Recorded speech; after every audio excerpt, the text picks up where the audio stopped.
सहनावतु सहनो भुनक्तु सह वीर्यं करवावहै तेजस्विनावधीतमस्तु मा विद्विषावहै।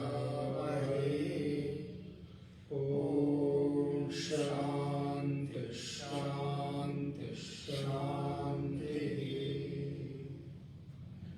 नारायणं नमस्कृत्य नरं चैव नरोत्तमं देवीं सरस्वतीं व्यासं ततो जयमुदीरयेत्।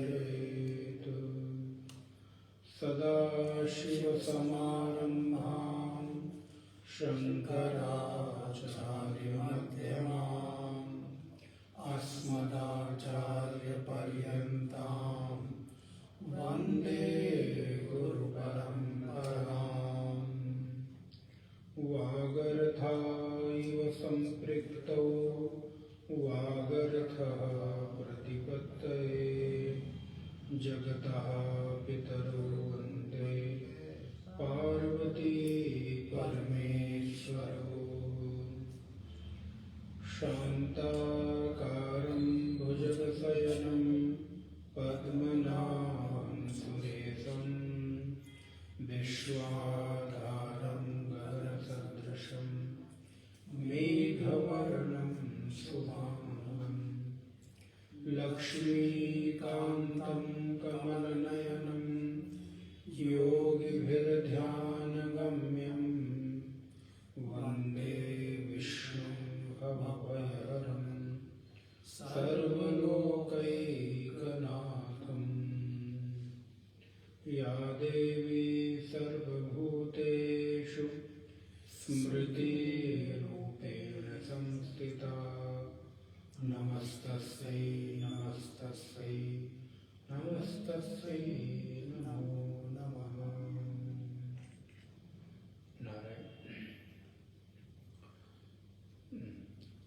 ओम श्री परमात्मने नमः।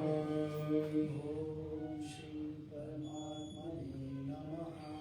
इष्टो विशिष्टः शिष्टेष्टः इष्टो विशिष्टः शिष्टेष्टः शिखण्डी नहुषो वृषः शिखण्डी नहुषो वृषः क्रोधः क्रोधकृत्कर्ता क्रोधः क्रोधकृत्कर्ता विश्वबाहुर्महीधरः विश्वबाहुर्महीधरः अच्युतः प्रतितः प्राणः अच्युतः प्रतितः प्राणः प्राणदो वासवानुजः प्राणदो वासवानुजः अपां निधिरधिष्ठानम् अपां निधिरधिष्ठानम् अप्रमत्तः प्रतिष्ठितः अप्रमत्तः प्रतिष्ठितः स्कन्धास्कन्दधरो धुर्यो स्कन्धः स्कन्दधरो धुर्यो वरदो वायुवाहनः वरदो वायुवाहनः वासुदेवो बृहद्भानुः वासुदेवो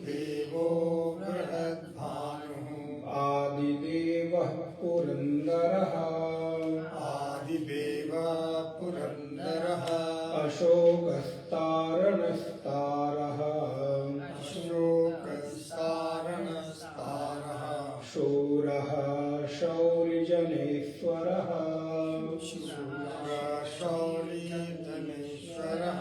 अनुकूलः सता वरतः अनुकूलसदावर्तः पद्मी पद्मनिभीक्षणः पद्मी पद्मनिभीक्षणः पद्मनाभो रविन्दाक्षः पद्मनाभोर्विन्दाक्षः पद्मगर्भः शरीरभृत् पद्मगर्भः शरीरभृत् महद्धीरिद्धो वृद्धात्मा महर्धिरुद्धो वृद्धात्मा महाक्षो गरुणध्वजः महाक्षो गरुडध्वजः अतुलः शरभो भीमः अतुलः शर्भो भीमः समयज्ञो हविर्हरिः समयज्ञो हविर्हरिः सर्वलक्षणलक्षण्यो सर्वलक्षणलक्षण्यो लक्ष्मीवान् समितिञ्जयः लक्ष्मीवान् समिञ्जयः भिक्षरो रोहितो मार्गो ईश्वरो रोहितो मार्गो हेतुर्दामोदरः सः हेतुर्दामोदरः सः महीधरो महाभागो महीधरो महाभागो वेगवानमिताशनः वेगवानमिताशनः वेगवानमिताशनः वेगवानमिताशनः। नारायण। कल हम लोगों ने भगवान के 307 नामों तक विचार किया, श्रवण किया, जहाँ पर भगवान को अनंतजित सहस्त्रजित के रूप में उनको संबोधित किया गया। अनंतजित सहस्त्रजित, सभी को जीतने के कारण अनंतजित हैं और असुरों को जीतने के कारण परमात्मा शत्रुजित हैं। अनंतजित और सहस्त्रजित हैं। तो शत्रुओं पर विजय प्राप्त करने के कारण सहस्त्रजित हैं और सभी पर विजय प्राप्त करने के कारण परमात्मा अनंतजित हैं। और मुंडक उपनिषद कहता भी है कि सत्यमेव जयति नामृतम, सत्य की ही विजय होती है, अमृत की विजय नहीं होती। ये हम लोगों ने सूक्ति पढ़ी है, सूत्र पढ़ा है कि जहां सत्य है उसी की विजय होती है। मिथ्या थोड़ी देर के लिए भले अपना प्रभाव जमाता हुआ दिखाई दे, थोड़ी देर से मतलब है, हो सकता है कुछ काल तक, कुछ वर्षों तक, लेकिन एक ना एक दिन सत्य सामने आता ही आता है। भले वो मिथ्या अपने आप को इतिहास में ही दर्ज क्यों न कर ले, लेकिन कालांतर में चलकर उस असत्य रूपी मिथ्या का भी पर्दाफाश जरूर होता है, क्योंकि ये सृष्टि सत्य रूप परमात्मा की बनाई हुई है। तो सत्य रूप परमात्मा की बनाई हुई सृष्टि में चूंकि संकल्प सत्य का है, इसलिए असत्य की विजय कभी हो नहीं सकती। थोड़ी देर के लिए लग भले सकता है कि सत्य पराजित हो रहा है, सत्य कहीं न कहीं अपयश का भाजी बन रहा है, लेकिन समय आने पर सत्य अपना प्रभाव दिखाता है और असत्य की हार होती है। जीत हमेशा सत्य की होती है, इसलिए परमात्मा अनंत जित है। अब कहते हैं शिष्टो विशिष्टः शिष्टेष्टः शिखंडी नहुषो वृषः क्रोधः क्रोधकृत कर्ता विश्वबाहुर महीधरः। एक नाम भगवान का दिया इष्टः।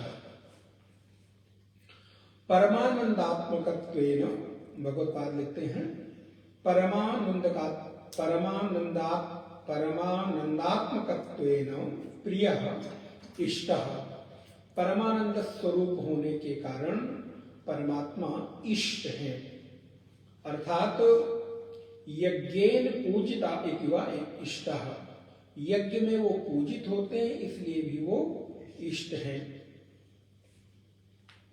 इष्ट का तात्पर्य है कि जिसकी पूजा की जाती हो। इष्ट का तात्पर्य है जो यज्ञ में पूजित होते हैं, जो परम आनंद स्वरूप है।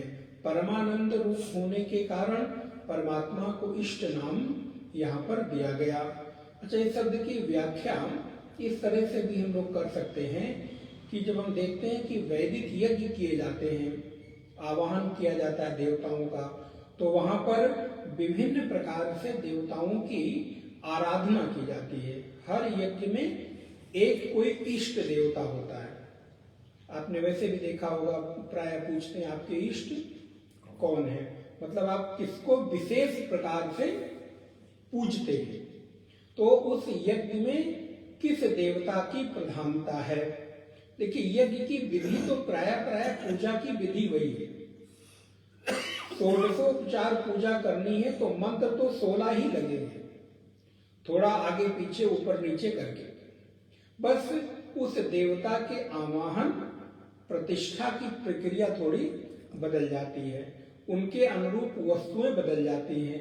नहीं तो आप देखिए, सारी पूजा की जो सामग्री है, अगर जो लोग नियमित पूजा कराते हैं, क्या पूजा की सामग्री है? रोली, अक्षत, चावल, कुमकुम, केसर, धूप, दीप, नैवेद्य, अगरबत्ती, घी, पंचामृत, शहद, दूध, प्राय यही सब लगभग 16 वस्तुएं हो गई, या पान, सुपारी, वस्त्र, ये सब लगभग 16 वस्तुएं हो गई। तो प्रत्येक पूजा में आगे पीछे थोड़ी बहुत कम और अधिक हो सकती हैं चीजें, नहीं तो प्रत्येक देवता की पूजा 16 के तरीके से होती है। तो इसलिए परमात्मा परमानंदात्मकत्व, एक तो परमानंद स्वरूप है और दूसरा प्रत्येक यज्ञ में वो पूजित होते हैं विशेष प्रकार से इष्ट के रूप में, इष्टेन। तो इष्ट के रूप में वहां पर मुख्य वेदी में, जैसे हम यज्ञ कर रहे हो, देवी का यज्ञ कर रहे हो, तो सप्तचंडी महायज्ञ करें, विष्णु महायज्ञ करें, रुद्र महायज्ञ करें, हनुमत महायज्ञ करें, अथवा नारायण महायज्ञ करें, यज्ञ कोई भी करें, उस यज्ञ में किस देवता की प्रधानता है, अर्थात उस यज्ञ का इष्ट देव कौन है। इसलिए नारायण ही इष्ट रूप है। विष्णु महापुराण में आया, यज्ञो वै विष्णु, कोई भी यज्ञ वो विष्णु के बिना अधूरा है। या यज्ञ शब्द आते ही विष्णु का नाम तो आना ही है। यज्ञ और विष्णु एक दूसरे के पूरक हैं। तो इस प्रकार यहाँ पर परमात्मा का एक नाम इष्ट हो गया। अब दूसरा नाम परमात्मा का है विशिष्ट। तो वह ईश्वर कहते हैं सर्वेषाम अंतर्यामित्वेन अविशिष्टा, सबके अंतर्यामी होने के कारण वो अविशिष्ट हैं। तो वो सबके अंतर हृदय में वास करते हैं, प्रत्येक प्राणी के हृदय में उनका निवास स्थान है। इसलिए वो परमात्मा इष्टो अविशिष्ट शिष्टेष्ट, एक नाम परमात्मा का हो गया शिष्टेष्ट। शिष्टानाम विदुषाम इष्ट शिष्टेष्ट, विद्वानों के इष्ट होने के कारण परमात्मा शिष्टेष्ट हैं। शिष्ट माने क्या होता है? जो पढ़े लिखे हो। कहते ना, आप तो बड़े शिष्ट मालूम पड़ते हैं। हाँ, शिष्टाचार, आप बड़े शिष्ट व्यक्ति मालूम पड़ते हैं, अर्थात आप बहुत पढ़े लिखे, मैनर्स वाले अच्छे व्यक्ति मालूम पड़ते हैं। तो वो परमात्मा सामान्य लोगों के द्वारा तो पूजित है ही, लेकिन योगियों के द्वारा, संतों के द्वारा, ज्ञानियों के द्वारा, विद्वानों के द्वारा भी वो पूजित होते हैं, इसलिए वो श्रेष्ठ हैं। दूसरा कहते हैं शिष्टा इष्टा अस्येतिवा प्रियो ही ज्ञानिनो अत्यर्थम अहम सच मम प्रियः। गीता में भगवान स्वयं ही कहा है कि मैं ज्ञानी को अत्यंत प्रिय हूं और वह मुझे प्रिय हैं। तो इसलिए ज्ञानी लोग भी भगवान को प्रेम करते हैं और परमात्मा भी फिर उनको प्रेम करेंगे। क्यों? क्योंकि बोले भगवान जैसे को तैसा, उनके सामने आप जैसे जाएंगे वो वैसे ही आपको फल देंगे। इसका उदाहरण आप ले सकते हैं, जैसे दर्पण के सामने यदि मैला कुचैला कपड़ा पहन के जाएं तो दर्पण आपको वैसा प्रतिबिंब दिखाई देगा दर्पण में, और अगर आप साफ सुथरा पहन के जाएं तो दर्पण आपको वैसा चित्र दिखाएगा, चेहरा दिखाएगा। ऐसे ही परमात्मा भी बिल्कुल स्वच्छ निर्मल दर्पण की भांति हैं। आप उनके सामने जो भाव लेकर जाते हैं, जो मनोभावनाएं व्यक्त करते हैं, तद अनुरूप परमात्मा उसको आपको लौटा देते हैं। इसीलिए तो भगवान फिर गीता में क्या कहते हैं, ये यथा माम प्रपद्यन्ते ताम तथैव भजाम्यहम मम वर्तमान वर्तन्ते मनुष्याः पार्थ सर्वशः। ये यथा माम प्रपद्यन्ते, अर्जुन जो जैसा मेरी शरण में आता है, जो जैसा मेरा भजन करता है, जो मुझे जैसा चाहता है, मैं उसको वैसा ही चाहता हूँ। ये यथा माम प्रपद्यन्ते तां तथैव भजाम्यहम। तो किसी ने पूछा भगवान आप भी उसका भजन करते हो? यहाँ शाब्दिक अर्थ ले तो क्या होगा, जो मेरा जैसा भजन करता है मैं भी उसका वैसा ही भजन करता हूँ। तो बोले प्रभु आपके पास इतना समय है कि आप भी बैठ के सभी के लिए उतना भजन करें? बोले बिल्कुल करता हूँ। किस रूप में करता हूँ? बोले उसका भजन उसको वैसा लौटा देता हूँ तो उसको लगता है कि मैं भी उसको भज रहा हूँ, याद कर रहा हूँ। तो इसलिए भगवान को जैसा चाहेंगे। तो इष्टः विशिष्टः शिष्टेष्टः शिखंडः, भगवान का एक नाम क्या है? बोले शिखंड, अर्थात शिखंडी भगवान का नाम है। इसको शिखंड शिखंडी भी कह सकते हैं। तो भगवत्पाद इसमें लिखते हैं कि कलापो अलंकारस्येति शिखंडी यतो गोप वेशधरः। शिखंड का तात्पर्य है मोर पंख। आपने देखा होगा भगवान श्री कृष्ण और राम जी को कई बार हम लोग दो ही तरह से पहचान पाते हैं। कभी कभी किसी मंदिर में आप चले जाइए तीर्थों में और आपको पहले से ना पता हो कि कौन सा मंदिर है, तो दो ही तरह से पहचान होती है। कभी कभी फोटो हम लोग जल्दी में देखते हैं तो दो ही चीज से पहचान कर सकते हैं, एक तो धनुष बाण और दूसरा मोरपंख।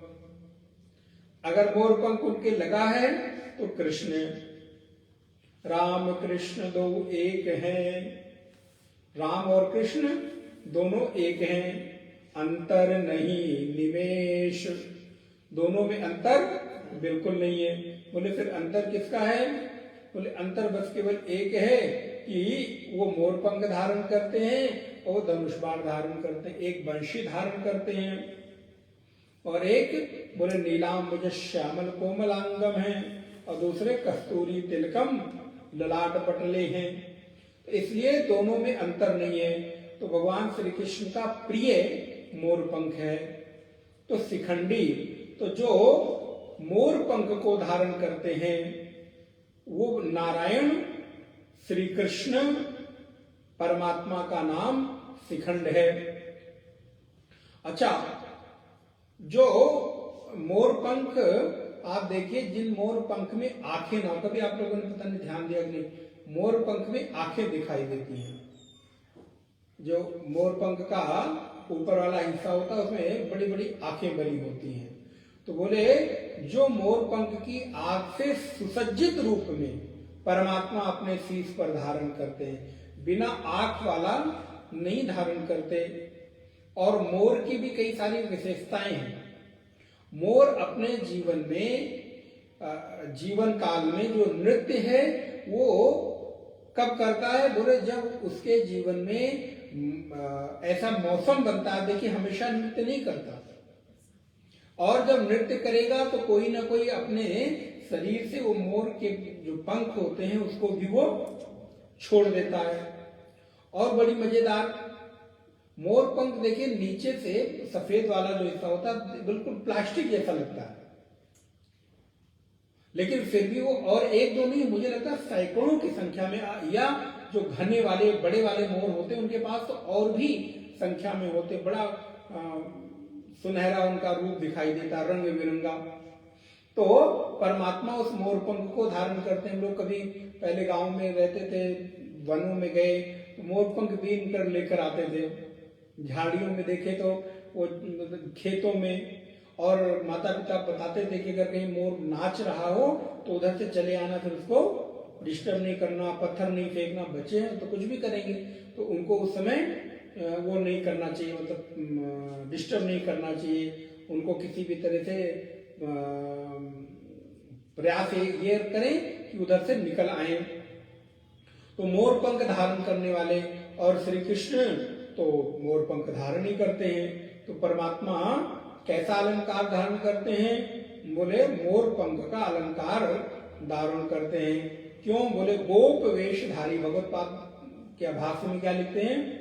यतो गोप वेशधरहा, गोप वेशधारी होकर वो मोर पंख धारण करते हैं, इसलिए भगवान का एक नाम शिखंडी भी है। और नहुषः, एक नाम भगवान का नहुष है। नहनम, हाँ, नहति भूतानि माययातो नहुषा, बंधने, भूतों को माया से नग्न करते हैं अर्थात बांधते हैं, इसलिए नहुष है। तो यहां पर नहुष शब्द आया बांधने के अर्थ में। तो परमात्मा आवश्यकता पड़ने पर भूतों को बंधन में बांधते हैं। अच्छा, अगर बंधन में ना बांधे तो बैठ के उनका भजन क्यों करें? अभी हम बंधन में बंधे हैं तभी तो इतनी सर्दी में भी महाराज बैठकर स्मरण कर रहे हैं, नहीं तो क्यों करते? अब अगर बंधन में छूटना है तो उनका भजन करना है। तो बोले बंधन के अर्थ में नहनम शब्द आता है, तो इसलिए वो ईश्वर बांधने के भी का कारण बनता है और माया को भी अपने नियंत्रण में रखते हैं। क्योंकि परमात्मा अपने आप तो डायरेक्ट बांधते नहीं, बांधने का काम कराते किससे हैं? बोले अपने ऊपर कोई ब्लेम लेते नहीं है, बिल्कुल साफ साफ बचे रहते महाराज, उनके ऊपर कोई। देखिए, कभी किसी व्यक्ति की मृत्यु बिना किसी कारण के नहीं होती, तो हम लोग दोष किसको देते हैं? भगवान को। नहीं भैया, तबीयत बहुत खराब थी, एक्सीडेंट हो गया, जा रहे थे पहाड़ से गिर पड़े, जा रहे थे नदी में डूब गए, जा रहे थे पत्थर गिर पड़ा, कुछ नहीं, छत से कुछ न कुछ कारण। भगवान स्वयं अपने ऊपर ये कुछ चीजों से सीखने लायक भी है। ये व्यवहारिक धरातल है कि जीवन में श्रेय अथवा प्रेय दोनों ही अवस्था में अपने को बचा के रखना चाहिए कि कार्य हो जाए लेकिन मेरे ऊपर किसी भी तरह का आक्षेप न आने पाए। जिसे सामान्य भाषा में कह दें, कई बार हम करने अच्छा जाते हैं लेकिन हो बुरा जाता है, इसको कह दें कलंक लग जाता है। महाराज हमने तो कुछ किया नहीं, बस खाली छुआ, गिर पड़े हो, तो बोले महाराज इससे बचा के अपने को रखना चाहिए। अब होना होगा तो होगा ही, लेकिन फिर भी प्रयास रहे कि परमात्मा से ये गुण सीखना चाहिए। अच्छा, कोई अच्छा भी कर दे तो भी देखिए भगवान श्रेय भी नहीं लेते हैं, कराते तो वही है। करते हो तुम कन्हैया, मेरा नाम हो रहा है, मेरा आपकी कृपा से सब काम हो रहा है। कर कौन रहा है? बोले आप। नाम किसका हो रहा है? बोले मैं। बोल कौन रहा है? बोले भगवान ही बैठ के पीछे से वाणी दे रहे हैं। श्रेय किसको मिलता है? महाराज आप बहुत अच्छा बोले, ये बहुत अच्छा किया, ये बहुत अच्छा किया। करने कराने वाले कौन है? करने कराने वाले तो परमात्मा है। वो न चाहें तो कुछ नहीं हो सकता। गोस्वामी कहते हैं करई करावई भंजई सोई, करने कराने वाले सब परमात्मा ही हैं, इसलिए नहुष।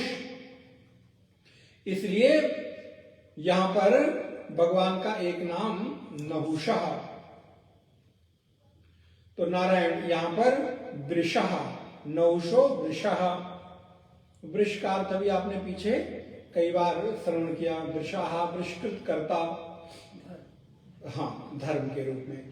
कामानाम वर्षणा वृषः धर्मः, वृषो ही भगवान धर्मः।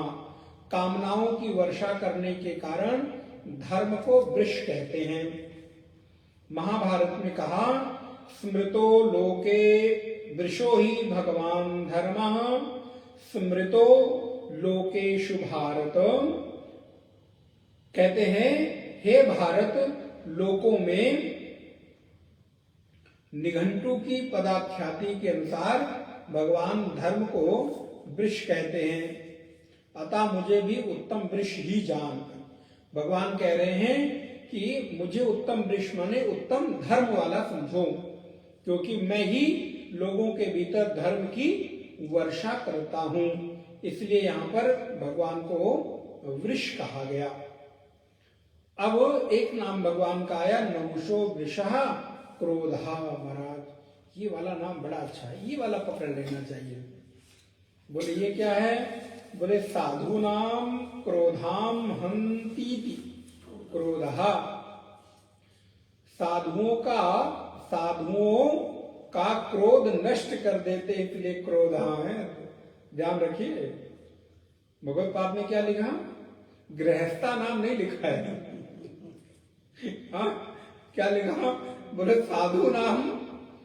अब देखो स्पष्ट आप लोग के पास भाष्य देख सकते हैं, मैं इसमें पक्षपात नहीं कर रहा हूं।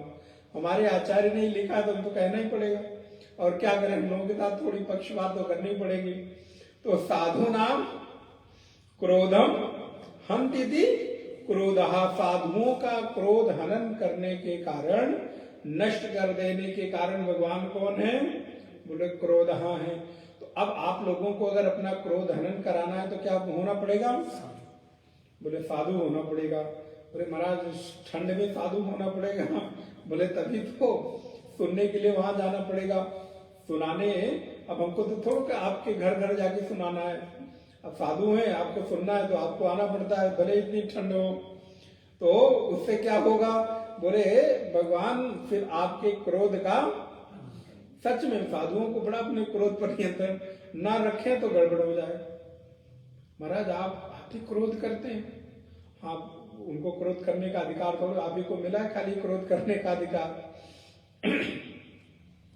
लेकिन ये हमने तो देखा है, गुरुजनों से सीखा है इस बात को कि इतनी सब कुछ विषमता होने के बाद भी कई बार लगता है ना सब कुछ अनुकूल अनुकूल है, ऊपर ऊपर से कई बार लगता है कि सब अच्छा अच्छा अच्छा अच्छा अच्छा ठीक चल रहा है, लेकिन आंतरिक रूप से आप देखिए व्यवस्था को संचालित करना, लोगों के साथ मिलना, उनको सुनना, उनकी समस्याओं का समाधान करना, सबको इतने लोगों को लेकर चलना। आप घर में 5 लोगों को लेकर चलते हैं तो देखिए क्या हालत होती है।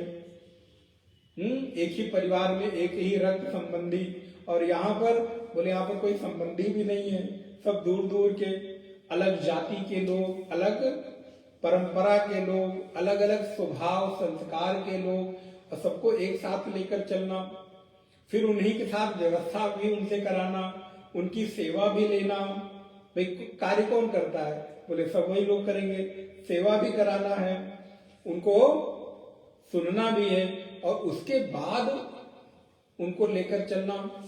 बोले कई बार आपको भी बहुत चीजें सुनकर अवॉइड करनी पड़ती है, अनसुना करना पड़ता है, और अगर आप ना करें तो एक व्यवस्था को संचालित नहीं कर सकते। सबकी सुनना, अच्छा सबकी अलग अलग रुचि, महाराज ये भी कर लिया जाए, अच्छा ये भी, हाँ ठीक है भाई ये भी कर लेंगे, अच्छा ठीक है ये भी कर लिया जाए, लेकिन सबके रुचि और अनुकूलता को ध्यान में रखकर ही कोई कार्य किया जाना चाहिए, जिसमें अधिक से अधिक सभी लोगों का हित सम्मिलित हो। अब ऐसा तो हम लोग नहीं कर सकते कि सभी का हित सम्मिलित हो, लेकिन हाँ, ये प्रयास जरूर किया जा सकता है कि अधिक से अधिक लोगों का हित शामिल हो। 100 लोगों में 90 लोग 80 लोग लाभान्वित हो सके। तो इसलिए क्रोधहा, भगवान क्रोध का हनन करते हैं। और इसलिए अगर हमारे भीतर सज्जनता आ जाए, साधु का अर्थ कई बार आपको निवेदन किया है, सज्जनता, व्यवहार में विनम्रता, व्यवहार में मृदुता, कोमलता, स्वभाव में एक मृदुता का आना ही साधुता का लक्षण है। अगर स्वभाव में सरलता नहीं है, मृदुता नहीं है, कोमलता नहीं है और स्नेह भाव, वात्सल्य भाव नहीं है, तो साधु होना फिर थोड़ा सा कठिन प्रतीत होता। फिर तो एक सामान्य व्यक्ति के जैसा हम भी हो गए। अगर हमने भी अपने आप को बदला नहीं और उसी क्रोध की भाव दशा में हम रहे। गोस्वामी जी क्या कहते हैं, संत हृदय नवनीत समाना। अब हर जगह देखिए साधुओं की परिभाषा देते हुए एक चीज तो जरूर लिखा, वो क्या है, सरलता, कोमलता, क्रोध का विनम्रता, क्रोध का न होना, ये तो लिखा ही लिखा। साधु नाम दर्शनम पुण्यम सर्वशक्तिकरम परम, साधु संत हृदय नवनीत समाना।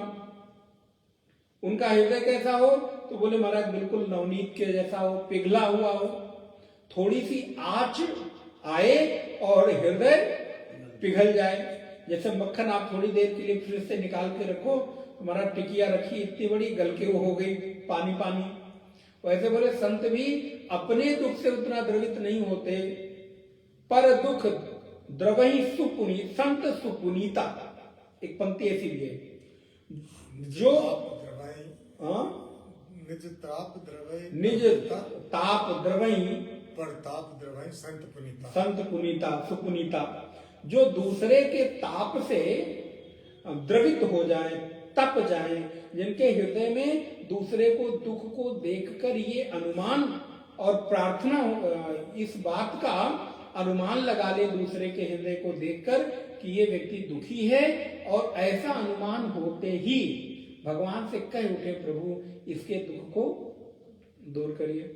हम लोगों के ज्यादातर पुण्य अपने काम के लिए नहीं, दूसरे के हित में चले जाते हैं। ये सच है। आप जितनी जिसके लिए प्रार्थना करते हैं उतना पुण्य क्षय होता है, क्योंकि संसार में कोई चीज फ्री मिलती नहीं। सब कहते हैं महाराज सिर पे हाथ रख दीजिए। अब उनको ये नहीं मालूम सिर पे हाथ रखने हैं, अब उनको तो लगता बड़ा सहज है, सरल है, भाई रख दो, ठीक है महाराज चरण स्पर्श कर लिया जाए। देखिए कई बार, अच्छा अब हम लोग ऐसे स्थान पर है, परंपरा हमारे गुरुजनों की ऐसी बनी आई है कि चरण छूना ही छूना। नहीं तो आप देखिए बहुत सारे संत चरण भी नहीं छुआते हैं, छूने नहीं देते, लेकिन हमारे यहाँ गुरु परंपरा में ये भाव है, भाई ठीक है चल रहा है। शीश पर हाथ रखना कितनी बड़ी बात है। आपने देखा होगा उन संत ने आशीष दिया, उनका रोग समाप्त हो गया, लेकिन अगले ही पल पता चला उनके जीवन में कोई ना कोई दुख या रोग उस संत को हो गए। अगर उन्होंने सच में संकल्प करके आपके दुख दूर करने की प्रार्थना कर दी, तो वो कर्म का भोग कहीं ना कहीं तो निकलेगा, क्योंकि कर्म का सिद्धांत है फल मिलना ही मिलना। उनमें ये सामर्थ्य थी कि उन्होंने थोड़ा आपसे अलग आपको सांत्वना दे दी, आपसे शांत करके कहीं और ट्रांसफर कर दिया। इसलिए आशीष देने में, शुभकामनाएं देने में, प्रार्थना करने में पुण्य क्षय होता है। तो साधु नाम, बोले साधु कैसा हो, बोले साधु ऐसा चाहिए जैसा सूप सुभाए, सार सार को गई रहे, थोथा दे उड़ाए। तो साधुता का अर्थ है कोमल हृदय, विनम्र हृदय। असाधुषु क्रोधम करोति क्रोधकृत। बोले महाराज क्रोध हरते भी हैं और क्रोध करते भी हैं। किसके ऊपर? बोले महाराज जब गुस्सा करते हैं तो नरसिंह का रूप लेते हैं, तो उनकी स्वयं की भार्या माता लक्ष्मी भी सामने जाने से डरती हैं, एकदम लाल चेहरा कर लेते हैं। तो क्रोधकृत, किसको क्रोध करते हैं? बोले असाधुषु क्रोधम करोति इति क्रोधकृत। असाधुओं पर, असज्जनों पर, दुरात्माओं पर, दुर्जनों पर, अधर्मियों पर, असुरों राक्षसों पर परमात्मा क्रोध करते हैं, इसलिए वो क्रोधकृत है। तो क्रोध, क्रोधकृत कर्ता, और परमात्मा का एक नाम क्या है? तो बोले क्रियते कर्म जगतस्य कर्ता, एक नाम कर्ता है। बोले वो क्या? बोले जो किया जाए उसे कर्म कहते हैं। इस प्रकार जगत कर्म है और भगवान उसके कर्ता हैं, इसलिए उनका एक नाम क्या हो गया? बोले कर्ता। क्या करने वाले? बोले जगत रूपी इस विशाल विश्व प्रपंच का निर्माण करने के कारण परमात्मा इस जगत के कर्ता हैं। विश्वबाहु, भगवान का एक नाम क्या है? बोले विश्वबाहु। विश्वबाहु वह ईश्वर जिसके बाहु अर्थात सामर्थ्य अनंत है, जिसकी असंख्य हाथ हैं।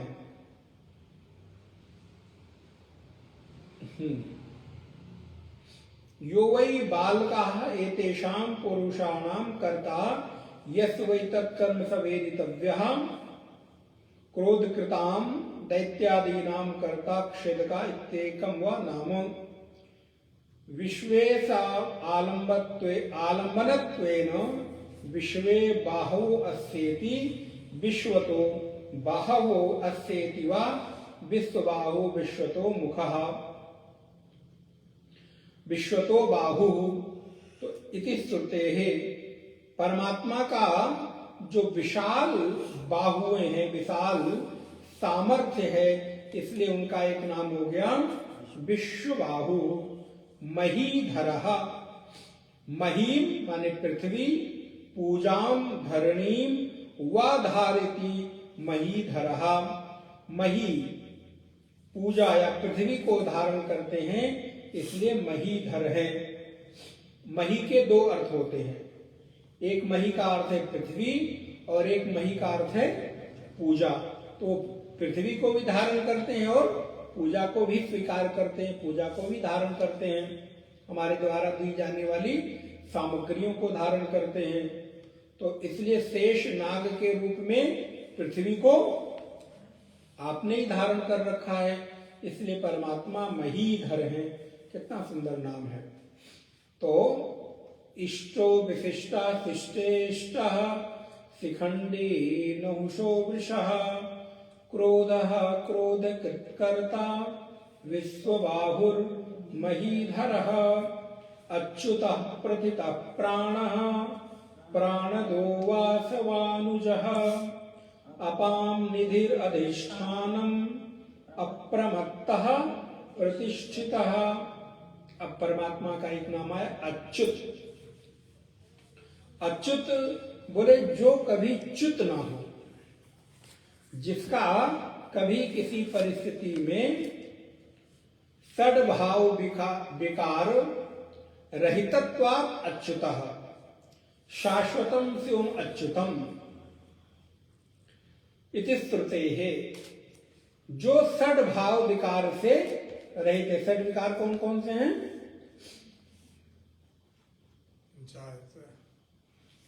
जायते नहीं, वर्तते, अस्ति अस्ति अस्ति जायते वर्धते विपरिणमते अपक्षीयते विनश्यति, ये सद विकार हैं, सद्भाव विकार। तो बोले इन सद्भाव विकारों से जो रहित हैं, अस्ति जायते वर्धते विपरिणमते अपक्षीयते और विनश्यति, इन विकारों से रहित होने के कारण परमात्मा अच्युत हैं। तो सद्भाव विकार रहितत्वात् अच्युतः शाश्वतम शिवम अच्युतम। और इसलिए परमात्मा नित्य हैं, शुभ शुद्ध हैं और अपरिवर्तनशील हैं। जिनमें च्युति नहीं होती। इसका दूसरा अर्थ है च्युति नहीं होती। च्युति माने गिरना। कहते हैं ना भाई, अपने कर्म से च्युत मत हो जाना, मतलब गिर मत जाना। तो परमात्मा कभी भी च्युत नहीं होते, गिरते नहीं है, इसलिए वो अच्युत हैं, अपरिवर्तनशील हैं, नित्य हैं, प्रथिता। भगवान का एक नाम है प्रथिता। कहां कहां से नाम भगवान ने रख रखे हैं, अपने बताओ। जगत उत्पत्त्यादि कर्म भी प्रख्यातः प्रथिता। जगत की उत्पत्ति आदि कर्मों के कारण प्रसिद्ध हैं, इसलिए वो प्रथित है। अच्छा, जो सर्वव्यापी हैं, जिनकी प्रसिद्धि के लिए किसी से पूछने जाने की जरूरत नहीं है, जिससे पूछो वो उनको जानता है, भले अलग अलग नामों से जाने, ईश्वर के नाम से जाने, भगवान के नाम से जाने, अल्लाह के नाम से जाने, खुदा के नाम से जाने, चेतना के नाम से जाने, किसी ऊर्जा के नाम से जाने, लेकिन जानते सब उसको हैं, इसलिए वो सभी के लिए जानने योग्य हैं, ख्यात हैं, प्रख्यात हैं, इसलिए उनका एक नाम प्रथिता। तो अच्युतः प्रथिता प्राणः, सूत्रात्मनः प्राणः प्राणेति प्राणः, प्राणो वा अहम अस्मि इति बहु वृचाः। हिरण्यगर्भ रूप से प्रजा को जीवन देते हैं, इसलिए वो प्राण हैं। मैं प्राणों का प्राण हूं, इसलिए परमात्मा का एक नाम प्राण है। प्रणवः, अच्युतः प्रथिता प्राणः प्राणदो, प्राणवः, भगवान का एक नाम है प्राणवः, जो सभी को प्राण प्रदान करते हैं। प्राणम ददाति, ऐसा इसको अर्थ कर सकते हैं, जो सभी को प्राण देते हैं। सुराणाम असुराणाम, देखो भैया ये बिल्कुल पक्षपात रहित है महाराज, इधर भी जाके मिलते हैं और उधर भी मिल जाते हैं। बोले सुरों को भी प्राण देते हैं और असुरों को भी प्राण देते हैं। महाराज एक पाले में रहा करो, एक पार्टी में रहा करो, तो महाराज इधर भी पक्ष में भी मिलेंगे और जाकर विपक्ष में भी मिल जाएंगे। तो बोले पक्ष को भी प्राण देने वाले और विपक्ष को भी प्राण देने वाले। तो हिरण्यगर्भ रूप से तो वही हैं, और फिर देवताओं को, दैत्यों को प्राण बल देते हैं, इसलिए प्राणदा है। तो सुराणाम असुराणाम च प्राणम बलम ददाति द्यति वेति प्राणः, और जरूरत पड़ने पर फिर महाराज ले भी लेते हैं, तो इसलिए उनका एक नाम प्राणदा, प्राणवः, प्राणवः है। वासवानुजः, एक नाम भगवान का है वासवानुजः। आदित्यानाम यत्र निधीयन्ते, आदित्यानाम कश्यपात् वासवा अस्य अनुजो जाता इति वासवानुजः। वामन अवतार में कश्यप जी द्वारा अदिति से वासो अर्थात इंद्र के अनुज के रूप में उत्पन्न हुए, इसलिए वो वासवानुजः। तो यहाँ पे वासवानुजा का अर्थ है वामन, इंद्र के अनुज के रूप में, छोटे भाई के रूप में आने के कारण परमात्मा का एक नाम वासवानुजा है, इसलिए वो नारायण छोटे भी बन जाते हैं। आपो यत्र निधीयन्ते स अपाम, एक नाम भगवान का अपाम अर्थात जल है। अपाम निधिर सरस अस्मि सागरः, गीता में भी आप लोगों ने पढ़ा, सरों में मैं सागर हूं। सागर का मतलब होता है अनंत जल राशि, जहां पर हो उसको सागर कहते हैं, इसलिए भगवान अपाम है, जल है। तो उस जल अर्थात समुद्र में सदैव निवास करते हैं। नारायण का निवास कहाँ है? जलशायी, इसलिए विष्णु को जलशायी भी कहते हैं। जलशायी विष्णु, जल में शयन करने के कारण, जल में निवास करने के कारण भगवान अपाम हैं। आपो यत्र निधीयन्ते, अपाम निधि ही एक नाम भगवान का निधि। अधितिष्ठन्ति भूतानि उपादान कारणत्वेन ब्रह्मेति, कारणत्वेन ब्रह्मेति अधिष्ठानम मस्तानि सर्वभूतानि इति भगवत वचनात्। अच्छा, निधि, अपाम निधि, अच्छा ये एक ही नाम है, अपाम निधि। जल की जो निधि है, जल की जो की राशि है, जल राशि है, उसको भगवान का एक नाम अपाम निधि है, जहां पर वो निवास करते हैं। निधि, एक अपाम निधि।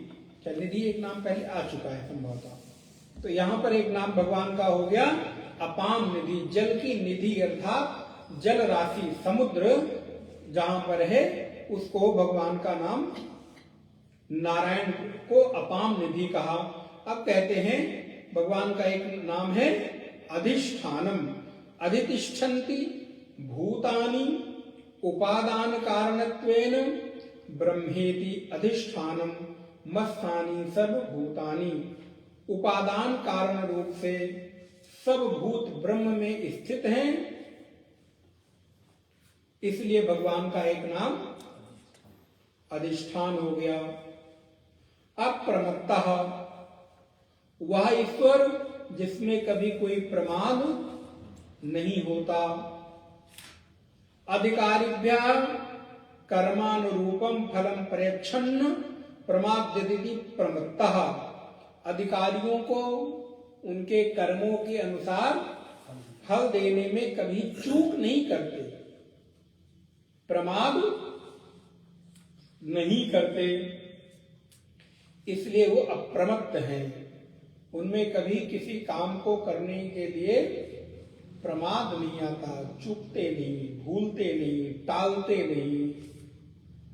अपाम निधि अधिष्ठानम अप्रमत्तः प्रतिष्ठितः स्वयं महिम्नि स्थितः प्रतिष्ठितः।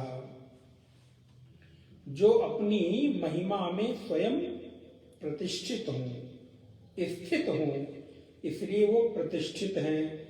प्रतिष्ठिता स भगवः कस्मिन् प्रतिष्ठिता इति स्वयं महिम्नि। छांदोग्य उपनिषद में आता है कि भगवान वह किसमें स्थित है, अपनी महिमा में स्थित है। इसलिए कभी आप लोगों को उपनिषद की कक्षा में ये बात कही गई होगी कि ब्रह्म को जानना नहीं है, ब्रह्म तो आप हैं ही, बल्कि उस ब्रह्म की महिमा का बोध होना है कि उसकी महिमा क्या है। वो अपने स्वयं की महिमा में स्वयं प्रतिष्ठित रहता है। भागवत जी के प्रथम स्कंद के प्रथम अध्याय के प्रथम श्लोक में ये बात आई, जहां पर कहते हैं कि वो अपनी महिमा में स्वयं विराजित है।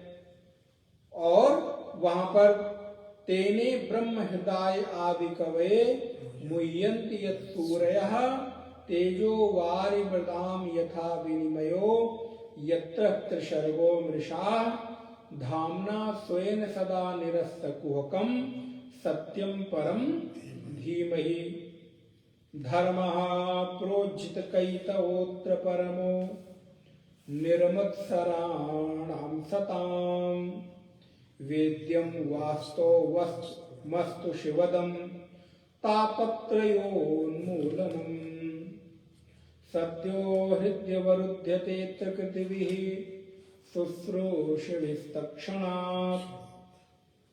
तो बोले महाराज वो अपनी महिमा में स्वयं प्रतिष्ठित है, उसको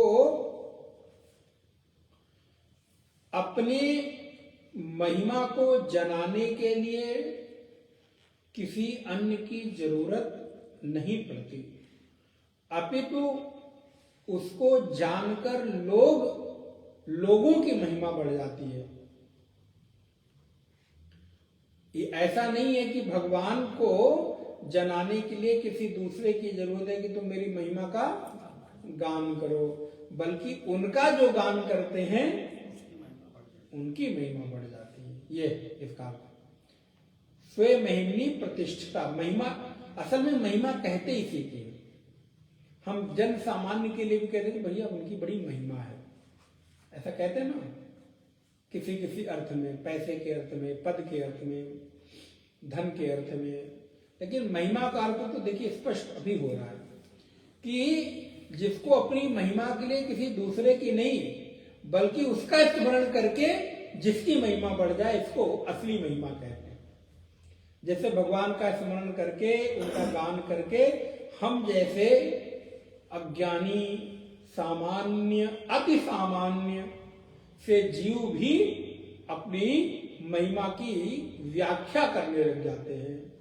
जिसको अपनी कुछ भी महिमा ना हो, भगवान का नाम लेकर गोस्वामी जी कहते हैं जो मुझे कभी पूछता नहीं था, और जब से मैं भगवान को पूजने लगा लोग मुझे पूजने लगे।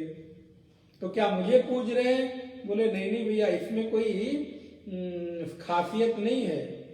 ये शरीर तो अधम है, ये शरीर तो बिल्कुल पामर की तरह अधम है, भोगी है, विषयों के चिंतन में नित्य उलझा रहता है, लगा रहता है।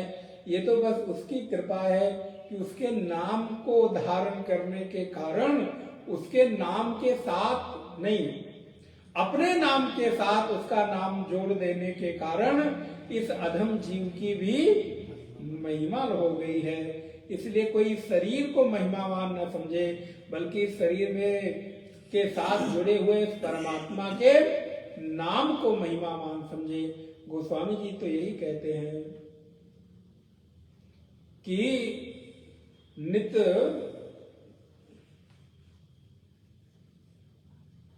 ऐसो नमक हरामी, क्या है कि भोग मतलब नित्य भोगों में उलझा रहता हूं, और ऐसे परमात्मा को पाकर भी उसका स्मरण नहीं करता जिसका एहसान लाखों करोड़ों है। तो मुझ जैसा नमक हरामी, ऐसा गोस्वामी जी कहते हैं। ऐसो को उदार जग माही, बिनु सेवा जो द्रवहि दीन पर, राम सरिस को नाही। खाली अपना नाम या अपने नाम के साथ भगवान का नाम जोड़ देने भर से भी महाराज ऐसे ऐसे भक्त हुए, कुछ नहीं आता, केवल भगवान के नाम को लेकर अपने नाम के पीछे दाश लगा दिया। चैतन्य इसमें क्या है? तो बोले कुछ नहीं, गुरुजनों ने कृपा करके नाम के पीछे चैतन्य लगा दिया। तो क्या हो गया? बोले पूरा जीवन चैतन्य में हो गया। दाश लगा दिया, बोले अब लगता है कि प्रभु आप ही अपने रूप में हमारे भीतर प्रतिष्ठित होकर हमारी महिमा को बढ़ा रहे हो। इसलिए प्रभु ऐसे ही कृपा निरंतर बनाए रखें। ऐसो को उदार जग माही, बिनु सेवा जो द्रवहि दीन पर, बिनु सेवा जो द्रवहि दीन पर, राम सरिस को नाही। ऐसो को उदार जग माही। इसलिए अगर देखो तो बोले गोस्वामी जी कहते अपने को देखता हूं तो प्रभु आपके लायक तो किंचित भी पाता नहीं हूं, कहीं से भी कुछ भी नहीं पाता। न रूप स्वरूप सौंदर्य है, न ज्ञान विज्ञान भक्ति है, न वैराग्य है, न कोई साधना है, न कोई सामर्थ्य है। स्वामी मोहि न बिसारी हो, चाहे लाख लोग मिल जाए।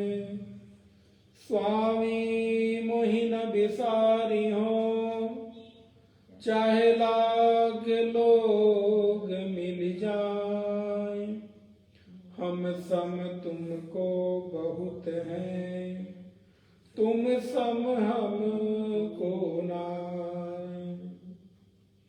नहीं विद्या नहीं बाहुबल, बोले कुछ भी तो नहीं है, आपको देने के लिए मेरे पास कुछ भी नहीं है।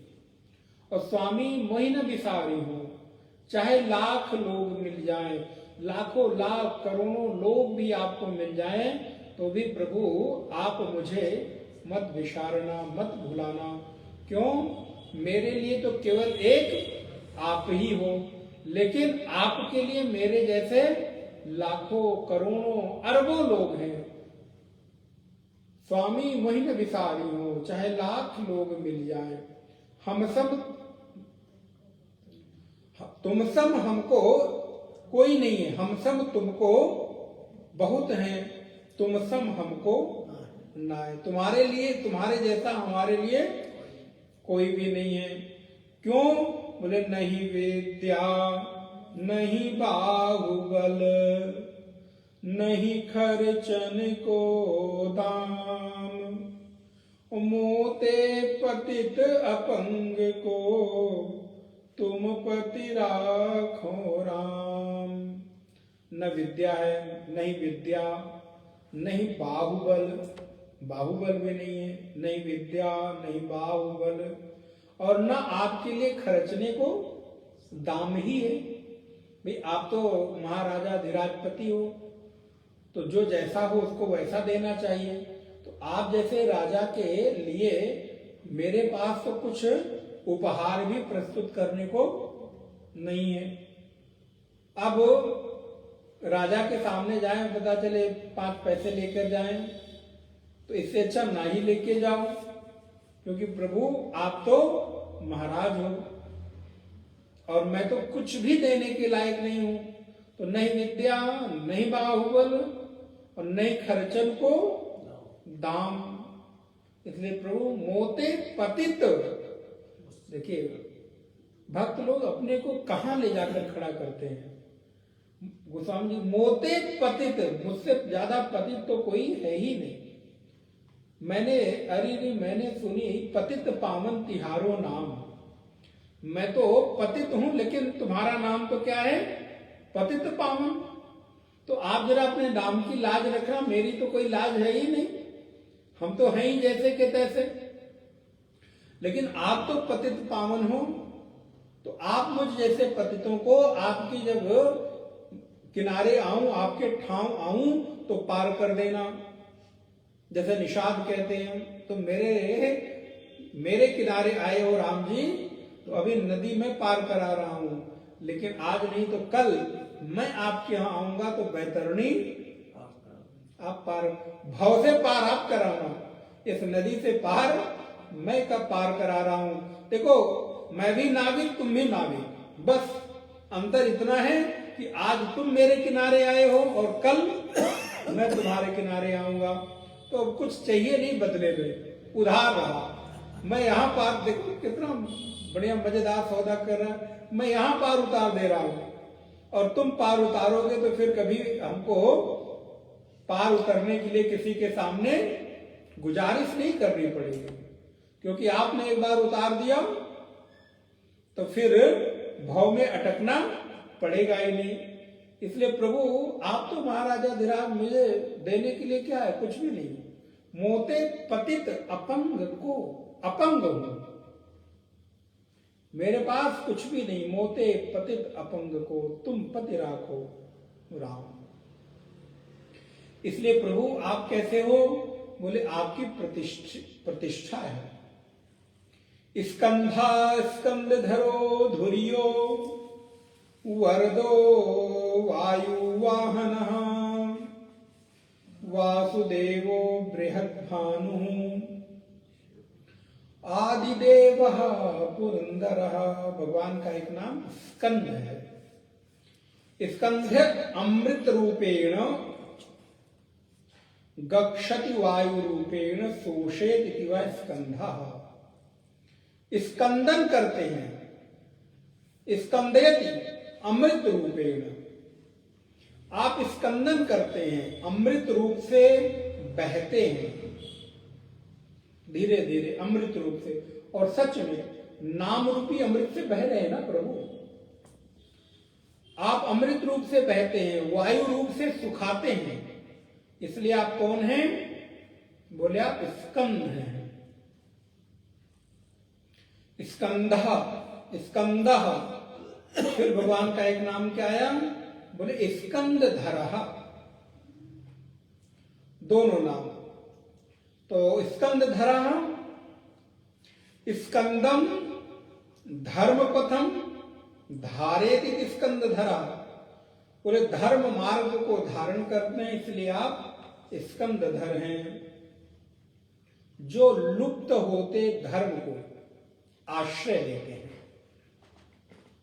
अर्थात जब धर्म धर्म की ग्लानि होने लगती है, यदा यदा हि धर्मस्य ग्लानिर्भवति भारत अभ्युत्थानमधर्मस्य तदात्मानं सृजाम्यहम् परित्राणाय साधूनां विनाशाय च दुष्कृतां धर्म संस्थापनार्थाय संभवामि युगे युगे।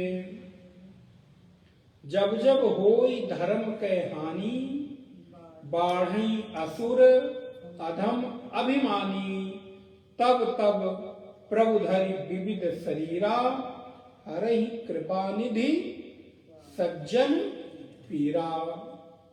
तो प्रभु का नाम स्कंदधर है, लुप्त होते धर्म को जो धारण करते हैं, आश्रय देते हैं। जो भगवान ऐसे धर्म के दाता हैं, उनका नाम स्कंदधर है। तो स्कंदः स्कंदधरः धुर्यः, भगवान का एक नाम धुर्य है, जो भगवान का वहन करता है। इसलिए जगत के सृजन पालन और विनाश का वहन करते हैं। जो बिना प्रतिरोध के, बिना किसी अवरोध के वहन करते हैं, ऐसे नारायण धुरी हैं। धुरम वहति समस्त भूत जन्मादि लक्षण मिति धुर्या, जो समस्त भूतों के जन्मादि रूप को, धुर को, यहाँ पर भाष्य में लिख दिया बोझ को। महाराज हम लोग बोझ हैं? क्या कहते हैं? धरती के बोझ? नहीं नहीं, ऐसे नहीं, बिल्कुल नहीं। तो महाराज कभी कभी लोग भी कहने लगते हैं, खुद को कहते हैं कि मैं तो लगता है महाराज आप पर बोझ हो गया। नहीं नहीं, भगवान कभी भी अपने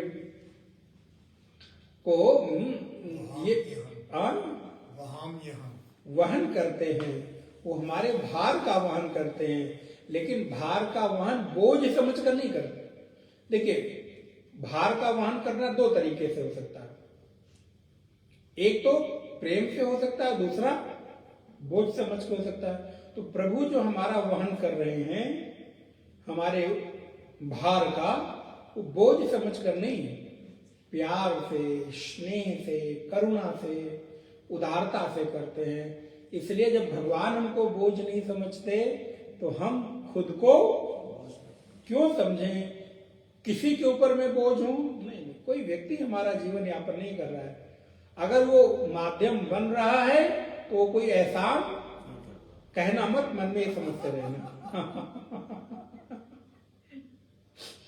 हाँ, लेकिन मन ही मन समझते रहना कि तुमको निमित्त भगवान ने बनाया, ये उनसे जाके समझो, मुझे नहीं। उन्होंने जिम्मेदारी ली है कि मैं तुम्हारा वहन करूंगा। अब जिसके माध्यम से वो मीडियम बना दे, जिसको माध्यम बना दे वो करेगा, ये वो जाने, उनका काम जाने। मेरे ऊपर क्यों एहसान जता रहे हो? भाई मेरा वहन हो रहा है, बस मैं इतना जानता हूं। तो हम लोगों को भी कभी कभी ये तो बातें अपने लिए भी अच्छी लगती हैं। हाँ, कहीं किसी व्यक्ति उन्हें फिर लगता है कि क्यों उन्होंने जिम्मेदारी ली है तो खुद करने आए और चाहे किसी से कराएं।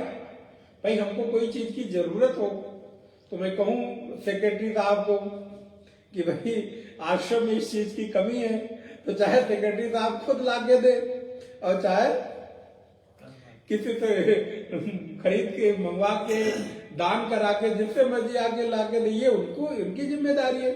मुझे तो चाहिए क्योंकि आपने वो जिम्मेदारी ले रखी है।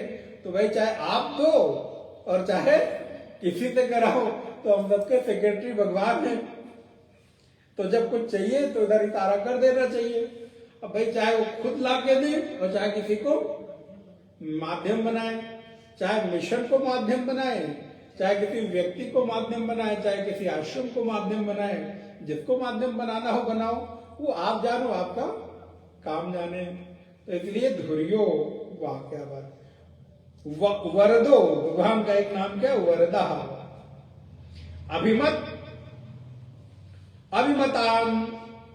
अभिमतान वरान ददाति, वरम गाम दक्षिणाम ददाति यजमान रूपेण इति वा वरदा। गौरवई वरा इति श्रुते है। इच्छित वर देते हैं, जो हम चाहते हैं, इच्छा करते हैं, उसका वरदान देते हैं। यजमान रूप से दक्षिणा में वर अर्थात गौ देते हैं, इसलिए वरद है। श्रुति कहती है गौ ही वर है।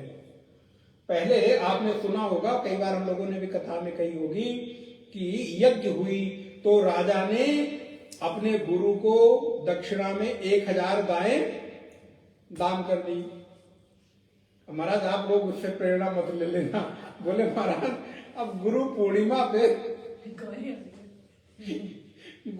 पे जो आपको दक्षिणा देनी है, अब धन की दक्षिणा नहीं देंगे, आरटीजीएस नहीं करेंगे, अब क्या करेंगे, बोले महाराज लाके गऊ बांध दिया तो यहाँ से वहां तक पता चले गऊ बन गई पूरे गली भर में। तो आपके गुरुजन कहते नहीं नहीं भाई, अब जो दक्षिणा देना गऊ रूप में दक्षिणा मत दो, अब सीधे बैंक वाली दक्षिणा ट्रांसफर कर दी जाए, वो ज्यादा अच्छी है। अब देखो देश काल समय के अनुसार दक्षिणा का भी रूप बदलता रहता है। पहले यज्ञ कराया गया तो राजा लोग, अब लेकिन ये भी मजेदार है, अब गाय का खर्चा भी तो फिर बढ़ता, पता नहीं कैसे पहले के हमारे गुरुजन पूरा करते होंगे। अब पता चला 1000 गाय दे दी। अब यहाँ एक गाय बांधने की तो जगह है नहीं, खिलाओ पिलाओ, पानी पिलाओ, चारा, हरा चारा और सेवा, और वो दूध निकालने वाला वो गोपाल सब चाहिए। अब पता चला 1000 गाय। अच्छा ऐसा तो नहीं जीवन भर में एक ही यज्ञ कराते हो, महीने भर में एक यज्ञ होती होगी, हर दूसरे महीने एक यज्ञ होती होगी। पता चले हर दूसरे महीने 1000 गाय बढ़ती चली जा रही है।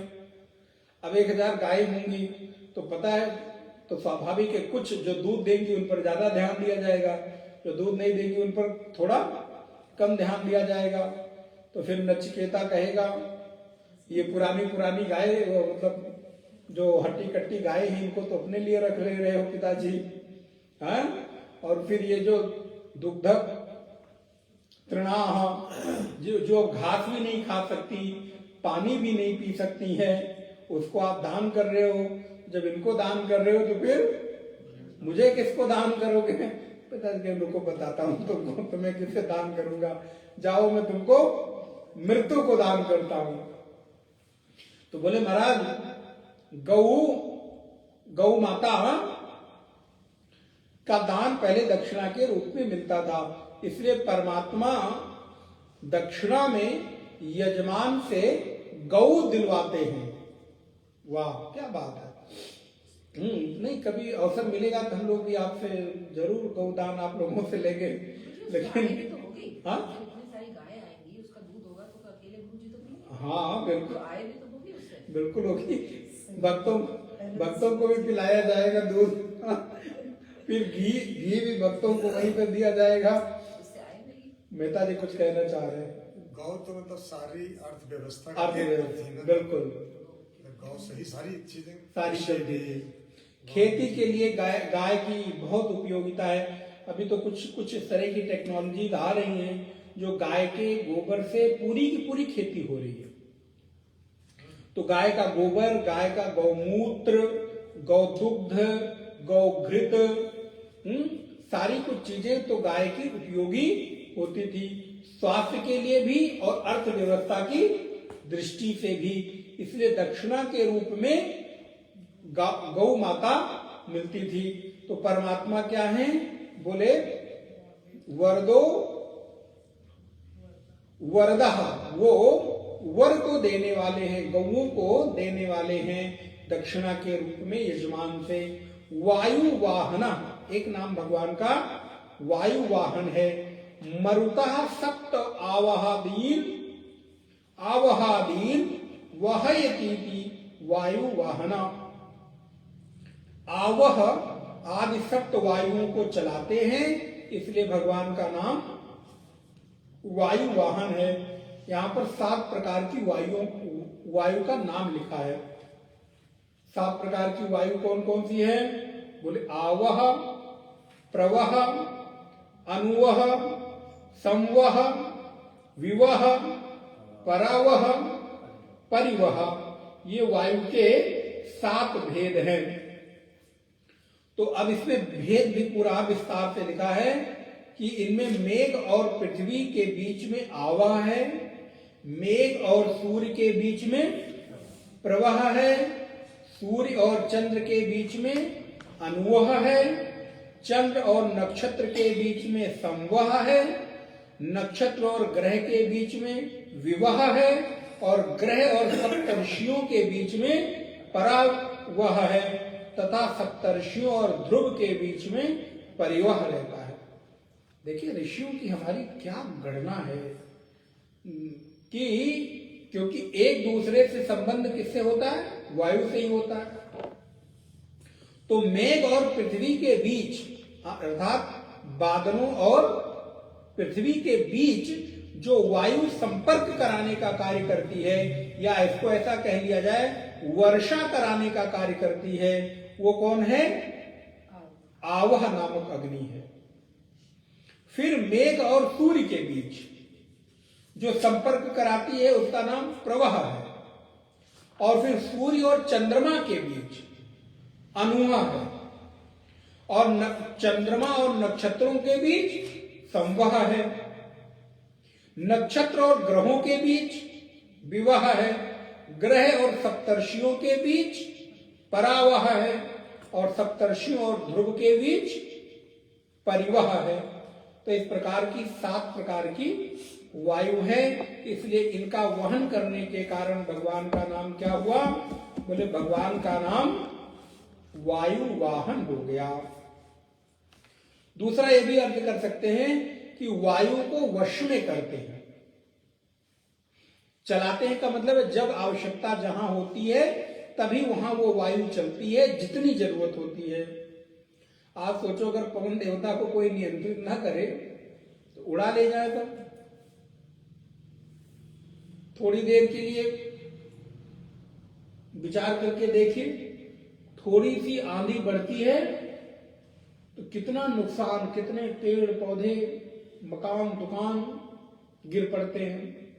ऐसे किसी दिन वायु देवता को थोड़ी मन करे कि चलो आज हम भी थोड़ा सा आनंद करते हैं, घूम टहल के आते हैं महाराज।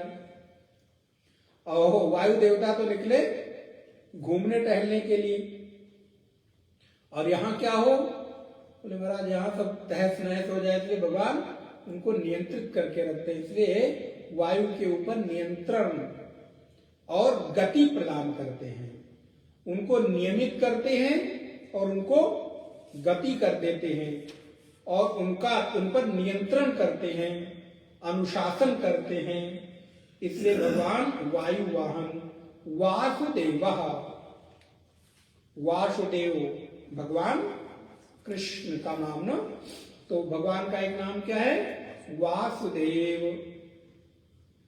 वसति, वासयति, आच्छादयति, सर्वमिति वह वासु, दिव्यति, दीव्यति, क्रीडते, विजिगीषते, व्योहरति, द्योतते, स्तूयते, गच्छति वा देवः। वासुश्चासौ देवश्च इति वासुदेवः।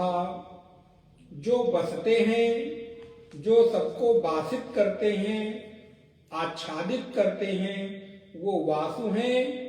जो सबको क्रीड़ा कराते हैं, जीतने की इच्छा करते हैं, व्यवहार करते हैं, प्रकाशित होते हैं, स्तुति किए जाते हैं, इसलिए वो देव हैं।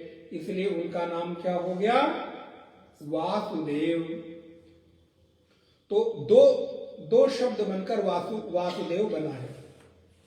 जो सबको आच्छादित करते हैं और जो सभी के लिए स्तुति योग्य हैं, ऐसे परमात्मा का नाम वासुदेव है। महाभारत में आता है, क्षादयामि जगत् सर्वं भूत्वा सूर्य इवांशुभिः सर्वभूतादिवासश्च वासुदेवस्ततः स्मृतः वासनात् सर्वभूतानां वशुत्वाद् देवयोनितः वासुदेव ततो वेद्यः सर्वत्राशौ समस्तं च वसत्रेति वै यतः ततः स वासुदेवेति व्युद्भिः परिपठयते सर्वाणि तत्र भूतानि वसन्ति परमात्मनि भूतेषु च स सर्वात्मा वासुदेवस्ततः स्मृतः। जो सर्वात्मा सब जगह बसते हैं उनको वासुदेव कहते हैं। ये विष्णु पुराण में ये श्लोक आया। बृहंतो भानवो यस्य चंद्र सूर्यादिगामिनः तैर्विश्वं भासयति यः स बृहद भानु उच्यते। एक नाम भगवान का वासुदेव है, फिर एक नाम भगवान का क्या हो गया? बोले बृहद भानु। बृहद भानु, भानु का अर्थ क्या होता है? सूर्य। और सूर्य के आगे फिर क्या लगा दिया? बृहद। तो कहा अनंत रश्मियों को धारण करने के कारण वो बृहद भानु है।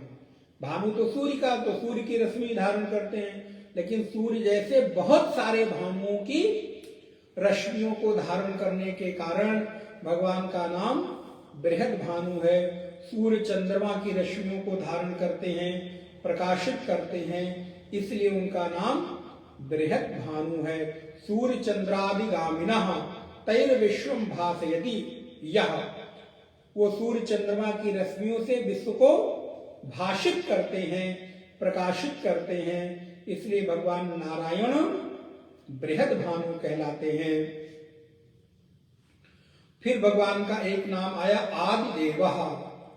जो सर्वत्व का प्राथमिक स्रोत है, वह प्रथम कारण है, इसलिए प्रथम देवता होने के कारण वो आदिदेव हैं। आदि कारणम च असौ सा चासौ देवश्चेति आदिदेवा द्योतनाति गुणवान देवः। जो सभी के आदि कारण हैं और सभी को प्रकाशित करते हैं, इसलिए उनका नाम आदिदेव। और एक नाम है पुरंदर। सुर शत्रूणाम पुराणाम दारणात् पुरंदरः वाचम यम पुरंदरौ च इति पाणिनिना निपातनात्। देव शत्रुओं के पुरों नगरों का ध्वंस करने के कारण पुरंदर हैं। इसलिए भगवान नारायण अपने सभी शत्रुओं के नगरों को, पुरों को समाप्त कर देते हैं, इसलिए एक नाम भगवान का पुरंदर है। ये भी एक बार पूरा कर लिया जाए तो कितने नाम हो जाएंगे? 50 तक पहुंच जाएंगे हम लोग।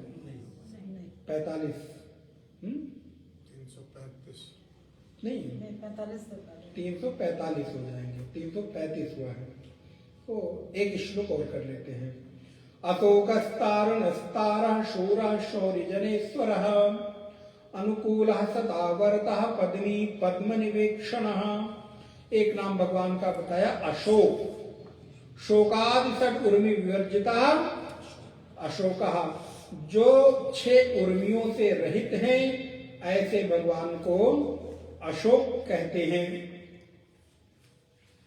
जिनमें किसी भी प्रकार की उर्मी नहीं है, दोष नहीं है, किसी भी प्रकार का संसार सागरात तारेति तारणः।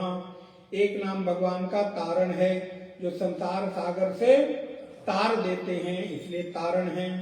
शूरः गर्भ जन्म जरा मृत्यु लक्षणात् भयात् तारेति तारः, जो गर्भ के जन्म जरा मृत्यु भय से तारते हैं, इसलिए उनका नाम तार है।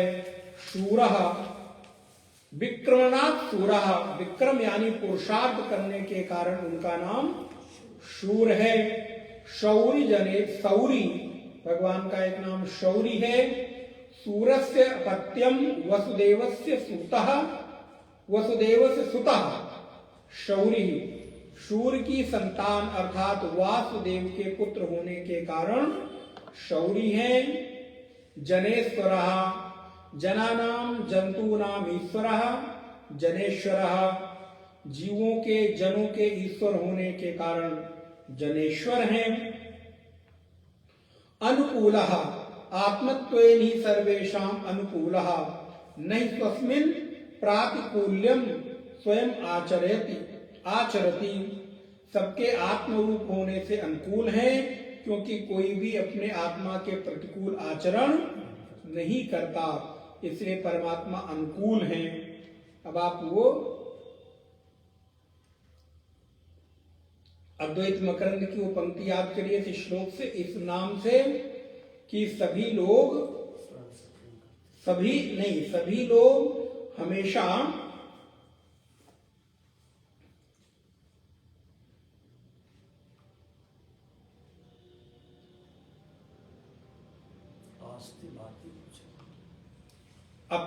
अपनी प्रियता को अनुभव करते हैं, अपने प्रतिकूल कभी कोई आचरण नहीं करता है।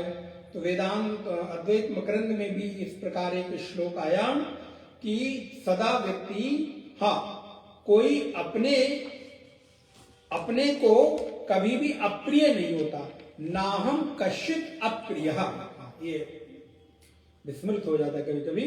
नाहम कश्चित अप्रिय, मैं कभी भी अपने आप को अप्रिय नहीं होता, कितना भी कुरूपता क्यों ना आ जाए, लेकिन हम अपने आप को जरूर प्रिय होते, किसी को हो ना हो। अतः जब हम खुद को प्रिय हैं तो कोई प्रिय हो हमारा नया ना हो, क्या फर्क पड़ता है। तो हम खुद को प्रेम करते हैं, बस इतना पर्याप्त है जीवन के लिए, प्रेरणा के लिए, उत्साह के लिए। तो इसलिए आत्मत्वेन ही सर्वेषां अनुकूलः नहि स्वस्मिन् प्रातिकूल्यं स्वयं आचरेति, इसलिए भगवान का एक नाम अनुकूल है। धर्मत्राणाय